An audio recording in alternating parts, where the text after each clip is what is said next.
But yeah, this will be the first Bot10 art short for today, designing a custom kit bash library with Gavin Manners. So if we want to check this out, sit back and let's see.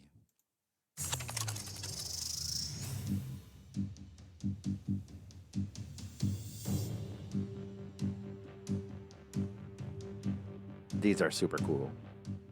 Hi, my name's Gavin, and I'm a concept artist working in the games industry. I specialise in hard surface environments, and my passions are mechs, vehicles, and spaceships. I've got about 5 years' experience in the industry, and I started relatively late at 31 years old, but I've managed to make quite a lot of progress in a relatively short period of time. So, enough about me, let's get onto the subject of the workshop. Kit bash libraries can be super useful for saving time when you need to produce a design quickly for a mood piece, creating objects quickly for some background filler, or you quickly want to add detail and the indication of functionality to a hard surface design. I use kit bash parts all the time in my regular work, and they're a real time saver. Indeed. The inspiration for this workshop came from seeing some of the premium kit bash sets you can buy. They're really well done, and I'm sure they're worth every penny, but at $200 plus, they can be prohibitively expensive for a lot of people.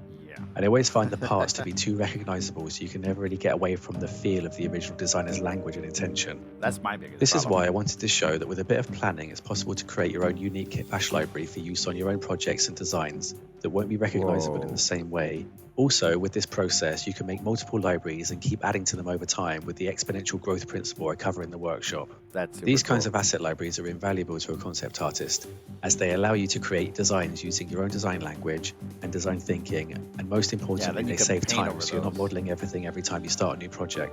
And the best part is, as we're using Blender, it's totally free. In this workshop, I'm going to sweet. take you through the process of creating your own hard surface kit bash set, from the initial brief creation to drive your design thinking, to creating and texturing your parts. Then, crucially, I'm going to show you how to use the parts in an effective way and how to approach designing with the exponential idea generation mindset. I cover sub-assemblies and how grouping your basic parts in different ways not only generates better designs, but also creates a lot of versatility in your kit bash library. I'll then be taking you through my thought process as I design a big, medium, and small mech out of the kit bash parts I make. And then I'll briefly cover rendering and my paint over process to tie the kit bash design together into a finished piece of concept art. This won't be a Blender or Photoshop basics tutorial though, so you'll need to know how to use the software, though I do go through the techniques and tools that I use to achieve the results. So let's get going. So that's pretty cool.